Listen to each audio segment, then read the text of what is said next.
It's Championship Friday in the Conference USA, and we've got a rematch with revenge written all over it. Kennesaw State, winners of 9 of their last 10, heads to Jacksonville, Alabama, to take on a Gamecocks team that hasn't lost a home game all season long. Explosive offenses, 2 rising head coaches, and 2 quarterbacks playing their best football at the perfect time. Who walks away with the Conference USA crown? I'm your host, Nathan Johnston, alongside Brad Hopkins. It's time to break the huddle. Brad, what an exciting matchup for these two teams. I mean, very underrated conference championship game. Obviously, all eyes are on the SEC, Big Ten, the Power Four schools, but you can't take away what these two teams have done. When you look at Kennesaw State, they're 9-3 this year, and I don't think anyone expected them to play that well. Second-year head coach comes in this year with a lot of momentum, and they've done phenomenal. Jacksonville State, on the other hand, 8-4, still a great season.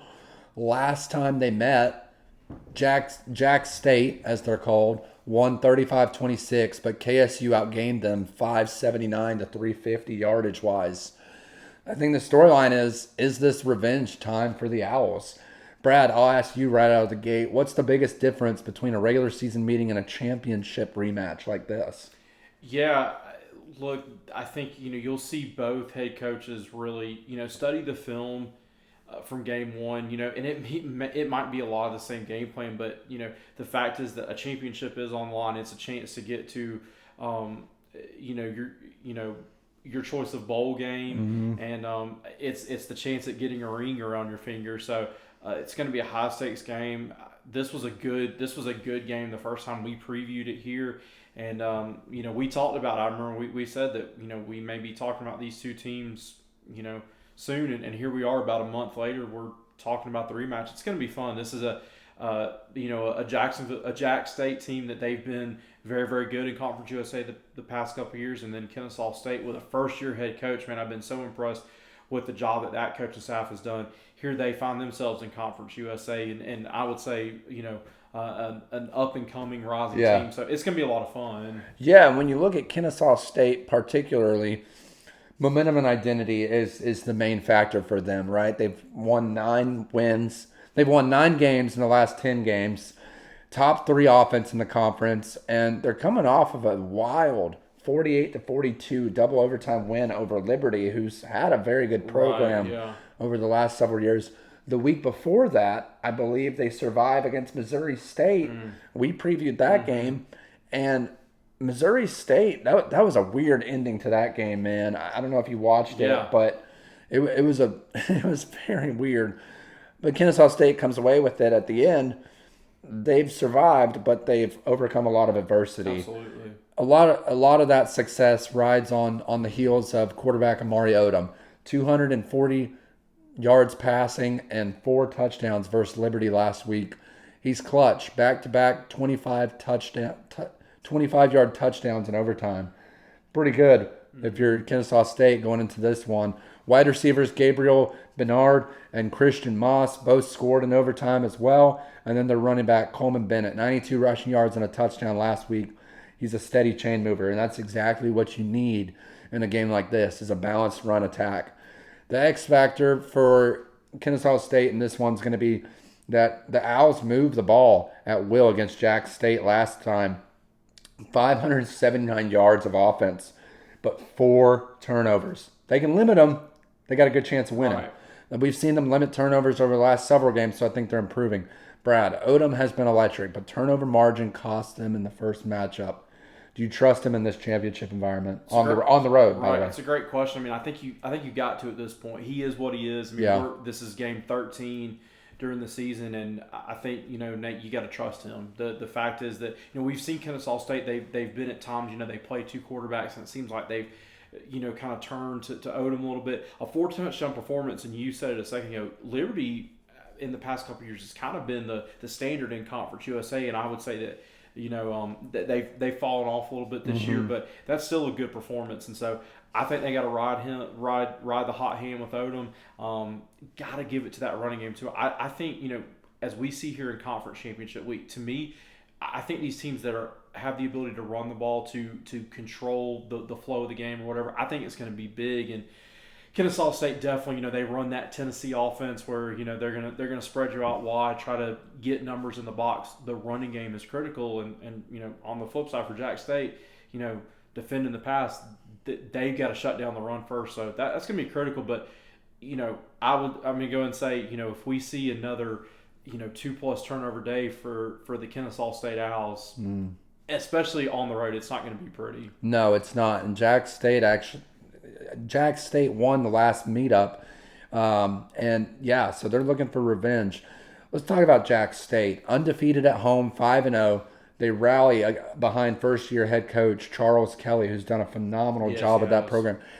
Anyone that coaches at the Group of 5 level has so much adversity going against them every single year, because if you find that diamond in the rough, he's gone the next year, whether it's to the NFL or to the transfer portal. Right. So it's really hard to gain that consistency at the Group of 5 level, and some of the talent may even transfer to another Group of 5 team. So the roster turnover is, I guess it's inevitable at this point in today's college football. So shout out to these two head coaches, man. They've done a great job. Yeah. Only Conference USA team averaging 200+ rushing yards per game. And you talk about it, controlling the time and possession, controlling the clock, limiting stupid penalties, like unnecessary penalties such as false starts, which I think will probably lean more on Kennesaw State on the road. But either way, you can't have it in a championship game. Consistency for this Jack State offense, scoring 30+ points every single week. That's crazy. And you talk about the key players for this matchup for the Gamecocks. Quarterback Caden Creel. That's a pretty cool name. I saw his name. I was like, that's cool. That's a great name. 204 yards passing, 2 touchdowns, and 143 rushing yards versus Western Kentucky last week. So this guy's a do-it-all kind of guy. Absolutely. And that's a nightmare for that Kennesaw State defense. Wide receiver Nathan Johnston, 122 receiving yards, explosive deep threat. And then kicker, a guy that we don't talk about a lot, the position we don't talk about a lot, Garrison Ripa, game-winning 28-yard field goal as time expired against Western Kentucky. So they can do it all. They got special teams. They got the quarterback. Question is, are they going to have the defense to stop that passing game? And Odom's against Kennesaw State. The X factor for the Gamecocks, their ability to control tempo with the run game. When you're rushing for 200+ yards a game, chances are you're probably going to win as long as you're finishing those drives. Absolutely. And Creel's dual threat ability as well, which is included in that rushing attack. 143 yards rushing is no soft spot for a quarterback. That's really impressive. Creel seems unstoppable at home, Brad. How does Kennesaw State keep him from controlling this game with his legs? Or how do they more so limit him? Yeah, look, I mean, plain and simple answer, they've got to control it with their front four. I'm interested to see from Kennesaw State's perspective, do they come in with some blitz packages? The danger there is, Nate, is if you get out of your run fits, if you get out of your lanes, that's where a team like Kennesaw State can burn you. Yeah. Not for a 5 or 6 yard gain, that can be a 20+ yard gain. So Kennesaw State's got to be disciplined. I mean, I also think they gotta take some chances, but I also think a big factor is if they are able to get a lead with their offense, get Jack State down a couple scores, that plays in their hand too. With Jack State being a little bit more of a run first offense, when you face that kind of run first offense, to me, it's an opportunity to say, hey, let's get them down a few scores. Let's take them out of their game plan. Let's force them to throw the football, and then we can sit back, pin our ears back, and be aggressive on defense. So a lot of factors into that. That's going to be the story. I want to make a quick point. I think Charles Kelly, first-year head coach, has done a great job. We saw Rich Rod extremely successful with this Jack State team. I appreciate that the Jack State, this new coaching staff, they've not come in here and tried to reinvent the wheel. They recognize what this roster is good at, especially this offense, and they are still a run-first oriented offense. And what's it done? It's carried them to a conference championship appearance. So I think a really, really good job. Replacing a guy like Rich Rodriguez is not easy. And then you go over to a defensive-minded head coach with Charles Kelly.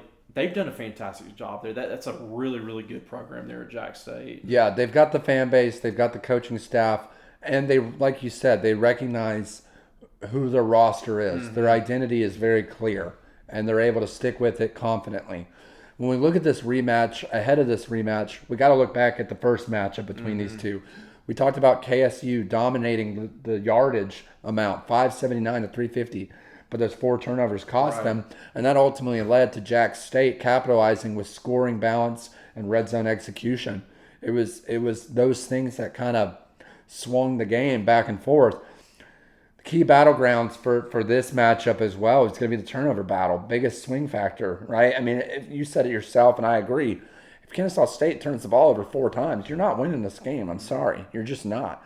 And then the quarterback legs versus quarterback arm. Quarterback legs of Creel for Jack State, mobility versus Odom's ability to throw the ball vertically down the field.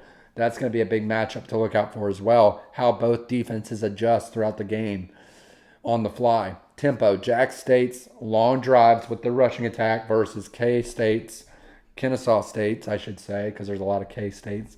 Kennesaw State's explosive playability. So, to me, and I say it sounds like, but it's just the honest truth looking at the numbers, Kennesaw State wants to score fast, right? They want to run that hurry-up tempo. Jack State wants to keep your defense out there for 7 to 9 minute drives, maybe even longer. Right. The question is, in this matchup, home field advantage, real or overrated? It's not Sanford Stadium. It's not the big house, but it's home field advantage, right? Like, you still have a loud crowd atmosphere that you're going to have to deal with. Brad, if Kennesaw State cleans up the turnovers, are they clearly the better team in this one? To me, Nate, what it shows, I think these two teams are very, very even. I mean, if you would have flashed that total yardage up, between the two of us, we said, the team that put up 570, they put up probably 40 plus points. The other team put up maybe mid 20s, but those turnovers are the great equalizer. I'm interested to see. Look, I think Charles Kelly has probably, once again, his defensive background, DC at Auburn, DC at Florida State. I know he's been at, I think he was at Colorado. He's been at several places. He's going to take that yards personally. Yes, they won the game. Hey, yes, we created havoc plays and 4 turnovers. He's going to take that yards per game personally. Jacksonville State to me is still a very, very talented team. I think you're going to see a different defensive game plan while still saying to his defensive players, hey guys, we did it the first time with 4 turnovers. We can do that again. Let's just limit the yardage. And I think it's going to be fascinating. Once again, I think Kennesaw State's going to really thrive, and I think to win this game, they're going to have to hit on some of those jump plays. It just comes down to simply execution. Yeah, execution and discipline, which always wins football games, right? And I think the 4 factors that people need to know about this game, this rematch in this Conference USA Championship game. Number 1, Kennesaw State outplayed Jack State in the first matchup everywhere except the scoreboard. Number 2, Jack State's home field advantage is real, but Kennesaw State's offense is peaking, right? They're hitting at the right time. They're starting to win games in close matchups. Number 3, Odom's confidence after the overtime win plus revenge motivation. This is a big game for Kennesaw State. Yeah. They've never been in this spot before. Yeah. They're going to be ready to come out and try to win this football game and throw everything they got at Jack State. And number 4, expect fewer mistakes and more explosive plays. I think both teams have been able to clean things up since this last matchup, and I think you're going to get the best ball from both of these teams heading into this Conference USA Championship game. Brad, I'll turn it over to you. Jack State currently favored in this one by 1.5 at home and First Stadium. Close spread. Close, very close. Jacksonville, Alabama. You could probably flip a coin on this one, honestly, Brad. Yeah. Friday night kickoff. CBS SN 7 p.m. Who do you have coming out on top? Give me the Jacksonville State Gamecocks. Look, we've said this a few times here. We're both from the state of Georgia. I'm Nate. To be transparent and honest, I'm pulling for Kennesaw State in this one, but I just think Jack State with that dynamic running game, I think they're going to make it a point to control tempo, control the line of scrimmage. I really, really think that you're going to see Kennesaw State put up some points, put up some yards. But I just think that defense gets worn down the second half trying to consistently stop that running game. And I don't think Kennesaw State's going to have a 4 turnover day. I do think they make a critical one at some point. Give me the Gamecocks in a close one. I'm going to go 31-27 Jack State. I think it's a close. I think Jack State is up by, a couple scores in the fourth quarter, and Kennesaw State gets a late cheap score. But it's a close one. But I'm going to take the Gamecocks on this one. I'm gonna take Kennesaw State. I think they get their revenge in this one. It's a coin flip game. Vegas has it 1.5, so they know what's going on. They know that Kennesaw State's peaking at the right time. Jacksonville State has the home field advantage, so the spread goes in their favor. Curious to see how this spread swings one way or the other as the week goes on, or if anyone's willing to touch it at all. We'll talk to Rooster's Cocky Picks about this later on in the week, our betting expert here at Break the Huddle. But yeah, give me Kennesaw State, and I'm going to take them 35-24.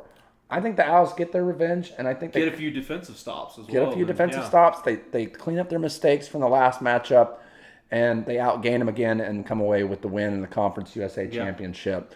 Let us know your score predictions down below, and be sure to check us out this Friday night for the American Athletic Conference Championship game live here in Break the Huddle studio at 8 p.m. as we will be breaking down in-game analysis and commentary for the Tulane versus North Texas game. Going to be a great one. Don't want to miss out. We'll see you next week. It's time to Break the Huddle.